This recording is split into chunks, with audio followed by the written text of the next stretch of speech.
ছোট লোক? কে ছোট লোক? আমি? তোমার সাহস তো কম নয় আমাকে ছোট লোক বলা। আগের দিনের কথাটা যদি মনে থাকে তাহলে নতুন করে কোনো ফাঁদ পাতার আগে বেরিয়ে যান বলছি বাড়ি থেকে। আগের দিনের কথা মানে তুমি ওই মহেশের বোন বললে না? আপনার অনুমান যে সত্য সেই বিষয়ে কোনো সন্দেহ নেই।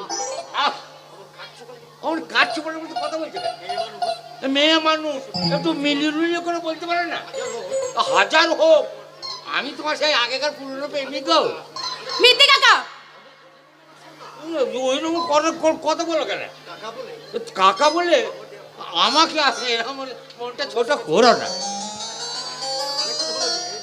মানে কথা হলো গিয়ে তোমার যে কোনো সময় আমি ওই যে সে তখন গালাগালি করলে না, আমি কোনো রকম বিন্দু মাত্র দুঃখ করি।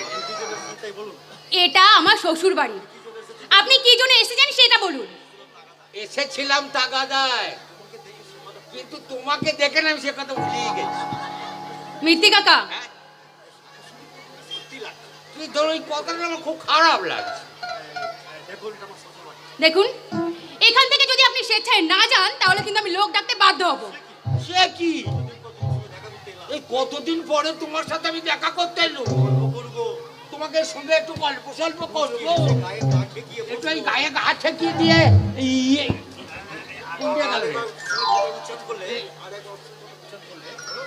মিথ্যে কাকা, আর একবার অশ্লীল কথা উচ্চারণ করলে আমি কিন্তু আপনার গায়ে ঠাঁটিয়ে একটা চড় মারবো। আমার কাছে তোমায় আসতে হবেই না, কারণ উদয় বাবাজির চাকরি গেছে ফেসে, আর শেষ পর্যন্ত জড়িয়ে পড়বে কোন কেসে। মিথ্যে কাকা। মানে হলো কি, এখন ওর পুঁজি হলো তুমি, তোমার ওই দাদার চিকিৎসার জন্যে।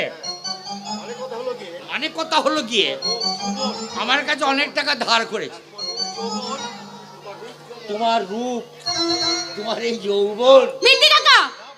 না না না না, ও তো চিন্তার কিছু নাই।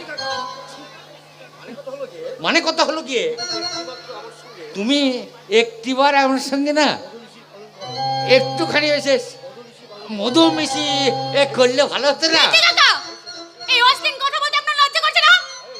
আরে লজ্জা কি যে বলো মায়েরি, আরে লজ্জাটা কিসে? তাকে তোমাকে যখন আমি এমনি ভাবে জড়িয়ে